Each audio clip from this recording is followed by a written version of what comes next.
Good afternoon. We are living in Novueval times.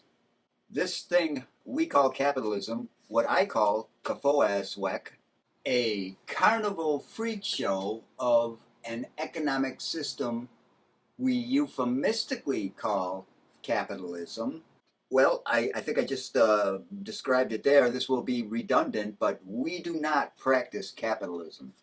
We do not. Uh, Well, right off the bat, and there are a whole number of factors that go into it, but straight up, just anytime you give bailouts, anytime you give subsidies, anytime the government decides who gets money and who doesn't, who the winners and losers are,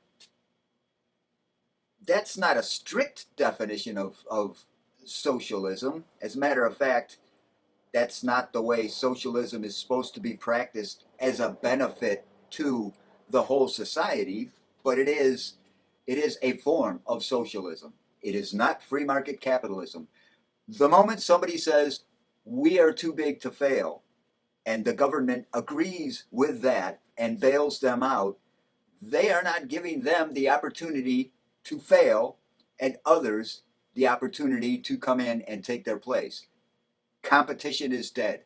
We are not practicing free market capitalism. And we haven't been, well, going back to when they were building the railroads, if not before. But just look at that. Where did they get the land? Well, the government gave it to them. Why? Because the government decided it was good for the country. And while this is true, it was good for the country as envisioned by the colonialists who wanted to take everything they possibly could, which is how it turned out. And that's a whole nother debate altogether. But right off the bat, that is not capitalism. Why are you giving the railroads money? First of all, why are you saying, the government, why are you saying, well, yeah, that land is ours. How did the government get that land? Why does the government own that? That's not the way the government was set up in the Constitution.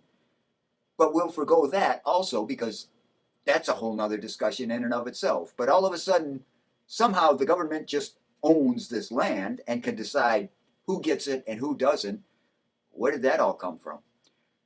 But now the government is saying, well, okay, these railroads can have that land.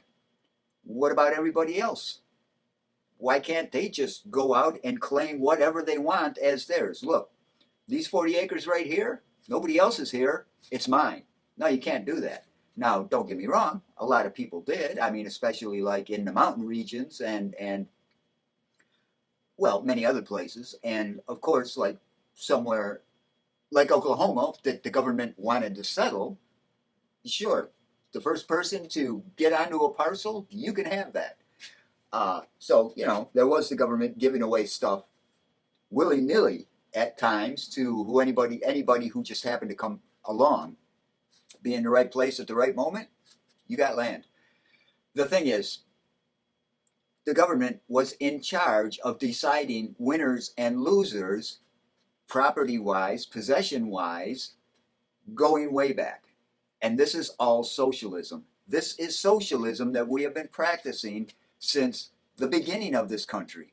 And if not the beginning, then very shortly thereafter. So for anybody to say, oh, you're anti-capitalist, okay, first of all, who are you talking to and to what do you refer? This economic system that we have is not capitalism. It's not even close to capitalism. Yeah, there are elements of capitalism in it, but that's not capitalism. That's a blend. And quite frankly, you would be hard put to find any country that doesn't practice a blend of political and economic systems. The thing is, when it comes to this country, there should not even be an economic system. This is not something the government should be concerned with at all.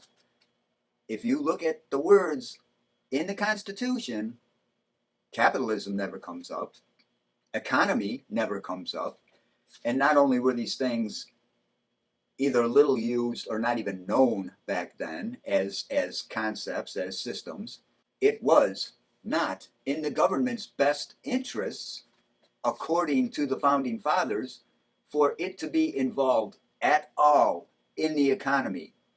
That was individuals competing in the free market. They would decide what that market looked like, what economy would form based on their actions, their business practices, everything.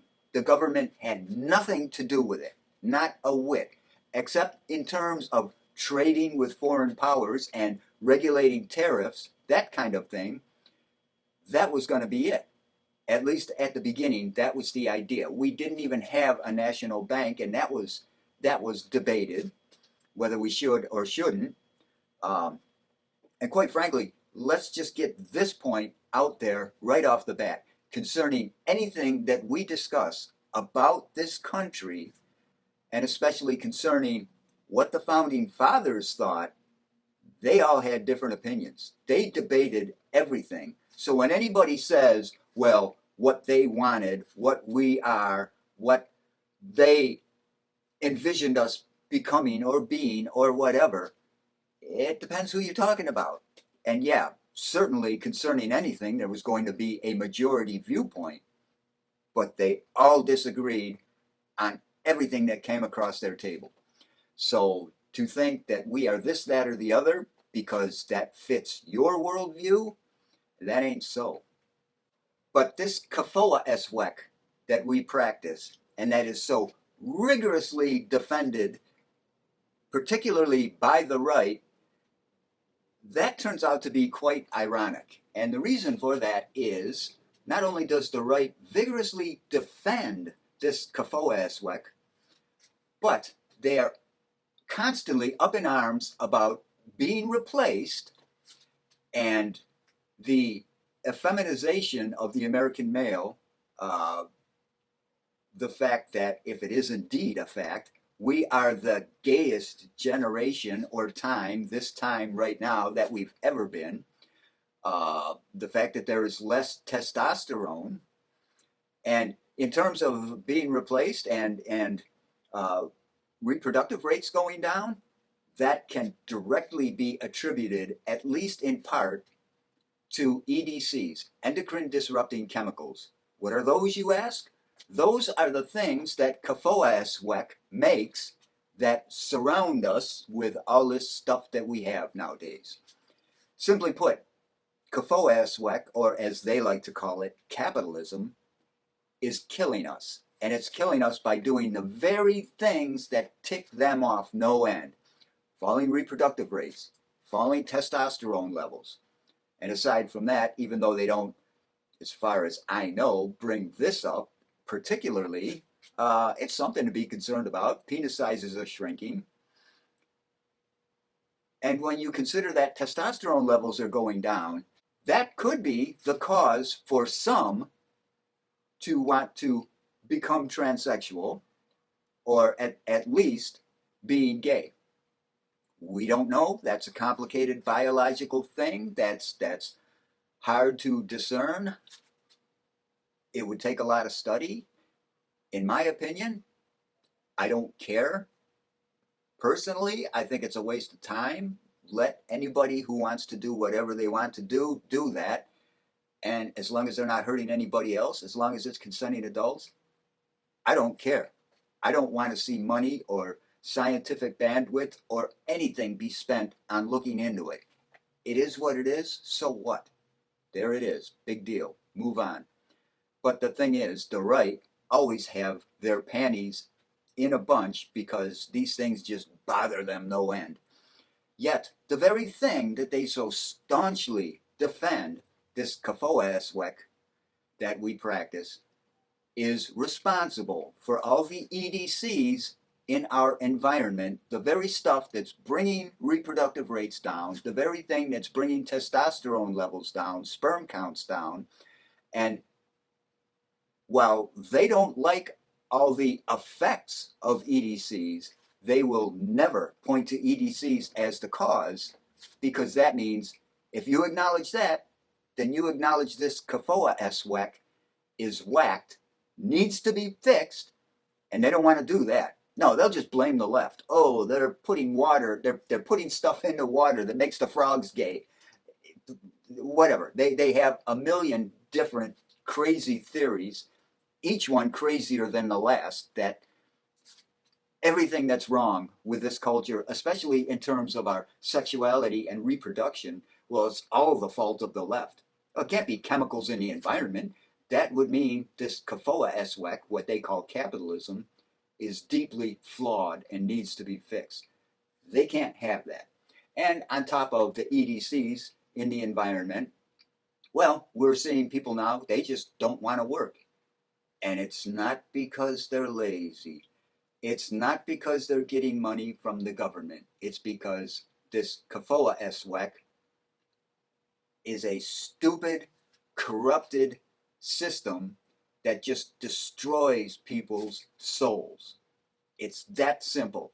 Unless you're at the top or very close to the top, this system is such a burdensome system to a man's or a woman's spirit that when we have something like the pandemic, which if we had had a better president, we could have handled better, and maybe everybody wouldn't have had that much time off to reflect on how crappy their work life is now that they're sitting at home. Now that they're sitting at home watching YouTube videos and seeing how different the world is with them not in it, nature reclaiming places that it hadn't been in for centuries, all the information that's out there that they were not privy to because they were working too many hours to really kick back and say, hey, what is this culture that I'm living in really like? Oh, it's actually that bad? Why was I working all this time? I could have been doing something exciting with my life. This CFOAESWECC, this is destroying this culture. It is destroying humanity, literally. We may not even be able to mate and breed in another 50 years, or even less if we continue along this path. Sperm counts have dropped 50% in 50 years. Another 50 years is going to be down to zero if we make it that long. So, yes, this CFOAESWECC, it is destroying us. It is destroying us physically. It is destroying us spiritually. It is destroying us financially. They're having, back in, I think, maybe the 70s, that was the last that we saw of every generation doing better than the generation before it. It flipped. And it didn't flip like totally, instantly, but from the end of World War II till sometime in the 70s or 80s, we had the strongest middle class, a growing middle class, a growing prosperity across the spectrum, bigger than we've ever seen before and bigger than we ever will again, probably. For some reason, even though that's what the American dream was supposed to be, for some reason, some people didn't like that. And they just wanted to destroy that. And they did. They did. Nixon took the dollar off the gold standard, which we know, well, we absolutely knew. At least some of the more savvy among us knew what was going to happen when he did that. And it is happening. And I believe in my lifetime, we're going to see the dollar so devalued that it's just worthless. That we're going to go back to just using silver and gold for transactions because the dollar will have no value whatsoever. But that's speculation. That may or may not happen. We won't dwell on that. But that, along with Reagan coming in and busting up unions and deregulating and throwing the whole system on its head, there goes the middle class. And while I actually agree with deregulation and smaller government, you can't do that and keep giving money to the rich. That is just insanity. If you have true free market capitalism, then you can practice deregulation. But when you have banks running the Federal Reserve, our fiat currency tied to nothing, these union-busting retards on the right, all of this stuff together, plus the subsidies, plus the bailouts, plus the tax loopholes for the very richest and the corporations, all of this stuff tied together, you are going to destroy a nation. And that's what they are doing. That is what they are doing. They are very good at it, And the whole time they're doing it, they are, of course, lying and saying they're trying to do the exact opposite, make it better for everyone. And they will continually come up with these small examples of, oh, well, you're better off than your predecessors were. Look, the people in Africa and India and China, they don't all have vehicles and TVs and iPhones. You do. So let's get this straight. Our air, our water, our food are corrupted by the chemicals that we have permeating practically everything anymore because of CFOAESWECC. And yet, because we have iPhones and cars, we're supposed to be so happy with what they're doing? That ain't right. Air, water, and food comes first. They are destroying that and humanity with it, and the whole time claiming this is a good thing. Look, it's not the economy, dummy. But this whole notion we have that the rich need to be rich because we need them to be rich, or else they wouldn't do what they do, which only benefits us because we wouldn't be able to figure it out without them, is nonsense.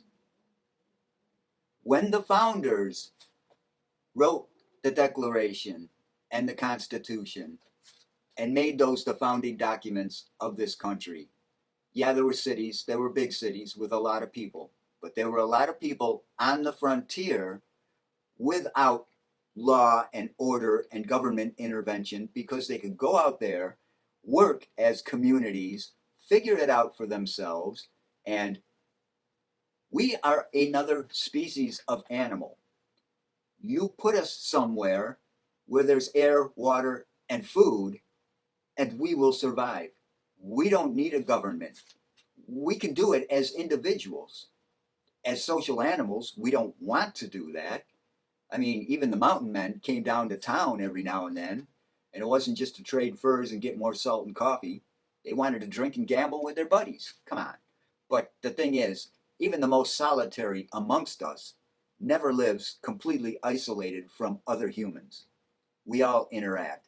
And even out there on the frontier or the plains or the farmlands or whatever you want to use as an example, people can go out there with very little input from anybody else besides the community that they develop and figure the whole damn thing out. We don't need governments. We don't need cops, at least not very many, and they should be practicing community policing, not just arresting people for anything that happens to be law, because we have so many laws, even the people who make them don't even know what they all are. So, community policing. We know the difference between right and wrong. If you're doing something wrong and it's not completely outrageous, I need to go and talk to you and tell you, stop doing that. This whole thing, oh, you're selling cigarettes? I'm going to kill you. Yeah, that ain't the way to do it. And that's not what happens out in Wyoming and Iowa and Colorado and places like that. You know, the cops act like protect and serve. And I'm not saying across the board and all the time and everything is hunky-dory. I'm saying the farther out into the country you go, the more the cops tend to be, okay, we know everybody in the community. We can work together as a community. No one's going to die for selling cigarettes. We might have a talk, but that's going to be the extent of it. We have just gotten so corrupted in every aspect of our society, largely because CFOAESWECC, this thing that is so corrupt, that is so tainted, that is so just fucking insane, that the people who were part of it and weren't benefiting, when they got a little breathing space, they said, you know what? Fuck this retarded shit. I ain't going back. And that's what we're dealing with now. So, we are living in Novueval times. You can despair or prepare. An ancient Chinese saying goes like this: may you live in interesting times. Well, here we are. I have my own that I have made up, and it goes like this. Growth is rebellion. They want you to stay small. In order for them to succeed, they need your complicity. I thank you for watching, and if you didn't watch, well, what's wrong with you, man? And remember, Summer is coming. This one will be long. Gird your loins.